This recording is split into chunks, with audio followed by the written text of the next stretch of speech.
Magandang araw mga kaibigan.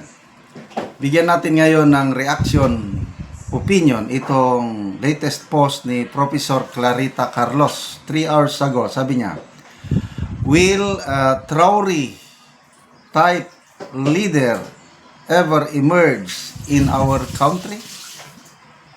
Hope is the only currency we have left. Medyo mabigat ito. Galing from former National Security Advisor o PBBM na siya ngayon, I believe, nagtatrabaho pa rin siya sa, I'm not sure, is she still working sa Congress? Mabigat ito dahil Traore, ito si Captain Ibrahim Traore, ang presidente ngayon, military junta sa Burkina Faso, na sumisikat na siya. Kaya pati ito si Professor Carlos nagtatanong, kailan tayo magkaroon ng Captain Ibrahim Traore? May pag-asa pa ba na may susulpot na ala Captain Ibrahim Traore?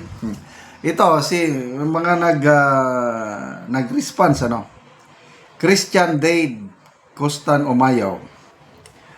I-cite niya yung post ni General De Leon kahapon natin ito. A classic case of miscommunication. People prayed for Traore. They got a Tory instead. General Orlando De Leon. Tory ang dumating, hindi Traore. Okay, so September of 2022, nung nanalo yung mutiny o kudita sa Burkina Faso at umupo itong si Captain Ibrahim Traore. Yan po ang picture niya. Kapitan. At ngayon, sumisikat na siya. Ito article na sa Institute for Security Studies. Sabi dito, in Burkina Faso, Traore's legacy could extend beyond popularity and promises. Ano na siya? Although may mga challenges sa kanyang pamumuno. Lately lang, nagkaroon nata ng co-attempt, kaya lang na-discover nila, hindi nagtagumpay. Isang US general ang nagsasalita against kay Traore, kaya lang wala, hindi umubra. Ito sa article na ito, at 36, batang-bata pa lang, 36 years old. At 36, Burkina Faso Captain Ibrahim Traore is the world's youngest president. Wow. In stark contrast to Africa's average leader age of 63. He took office in September 2022 after overthrowing Lieutenant Colonel Paul Henry Damiba, who had ousted former President Roch Kabore earlier that year. Okay? So yan, may mga coup-attempts, kaya lang na-survive niya. Ito ngayon, his popularity, sabi dito sa article, his popularity has soared since his ascension to power. At President John Mahama's inauguration in Ghana on 7 January, Traore received the loudest applause of all 21 African heads of state. This showed not only his popularity but the trend of tolerance for military rule in Africa, especially among the youth. Afrobarometer reports that almost 2/3 of Burkinabe believe the army should intervene when leaders abuse their power.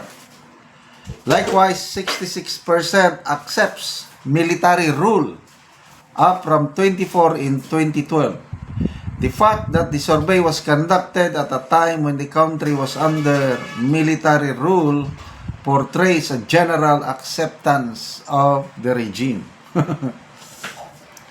However, Traore's popularity goes beyond acceptance of military rule. He has embarked on radical reforms that resonate with many Burkinabe. Ito ang nagustuhan ko, pakinggan nyo. This includes reversing his predecessor's salary increase to government officials while he remains on his military captain earnings. Wow! Presidente siya ngayon, ang kanyang sweldo pa rin ng kapitan sa army. Wow! That speaks something of his. Hindi siya gahaman sa kwarta. Gusto lang niya talagang reform. Ang galing. Ito. Isa pa. As part of efforts to take ownership of mineral resources, Traore has nationalized 2 gold mines and stopped exporting unrefined gold to Europe. Instead, inaugurating a national gold refinery expected to process 150 tons of gold annually. Wow! Ang galing, no? Kasi mayaman sa natural resources itong Burkina Faso. O ngayon, gold mines. Tinake over ng national government. Hindi na sila magbenta sa labas. Kundi, pre-process na nilang galing. Other significant achievements include establishing the National Support Center for Artisanal Cotton Processing, building a new airport, and considerable agricultural investment. While these are noble attempts to industrialize Burkina Faso, the country must not fall into the usual trap of inefficiencies, corruption, mismanagement. Ito pa, maganda. May bayag talaga ito.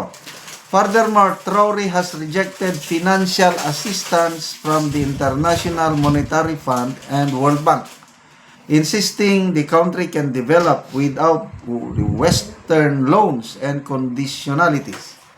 For some, this is a demonstration of Africans handling their own affairs. For the youth, Traore's regime is a chance to show what young people can achieve. But for most ordinary Burkinabe, the priority is simply improving their daily living conditions. So, ang tanong ni Professor Carlos, meron bang mag-emerge nga Captain Ibrahim Traore sa Pilipinas? I don't think so. Wala. So wala pa akong nakikita sa ngayon. So, ito si Professor Carlos, anong ibig sabihin? Bakit siya naghanap ng Captain Traore? Dismayado na ba siya sa pamamalakad sa gobyerno sa Pilipinas? Kayo, anong tingin niyo? Salamat mga kaibigan sa inyong pagsubaybay sa ating channel. Nakakatulong kayo ng malaki sa Tribong Talandig ng Bukidnon dahil ang sweldo po natin sa channel na ito ay pantulong sa Tribong Talandig ng Bukidnon. Sa ngayon, namimigay tayo ng mga yero at pako para maayos ang mga sira-sirang bahay ng Tribong Talandig. Panoorin nyo ang video na ito. Karon mo na niyang balay sa matagaan na mo karon og yero. Buslot na gyud ang ilang balay. Pamutangan na gani lag sinina aron nga. Gipamutangan na gani og sinina. Aron nga di mo kun ang ulan. Aron nga dili mo anang ulan, so naagi butangan lang og sinina. Madagko na gyud ang buslot. Og karon mo na ni ang natagaan og yero. Salamat sa Ginoo nga natagaan na gyud kog sin nga bag-o. Kaysa sunod sa duha ka tuig nga mong inantos siya nga tulo, di na gyud tuluan akong atop.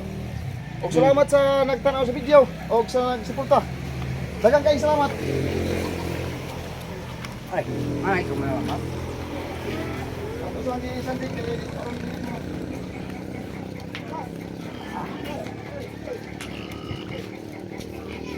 Mga dagko na gid kaayong buslot sa balay ni Kuya ug karon natagaan na gid si Ogero. Pila na day ka tuig niya imong balay? napulo na ka tuig. Napulo na ka tuig. So dako na gid kayo ang bulsot. So sulod sa napulo ka tuig, aya pagid ka makapuli og atop. O aya pa gyud. Usa nagpasalamat gyud ko nga naay bago nga sin nga gihatag. Kay di na mi tuluan sa ulan. Salamat sa Ginoo. Di unang-una akong pasalamatan ang Ginoo og sa nagtan-aw aning video og sa nag-sponsor sa kuan singa nakatag og manginaot lang mi nga kini nga tabang magpadayon pa hangtod sa unta. Daghang kayong salamat. Sige, salamat kaayo.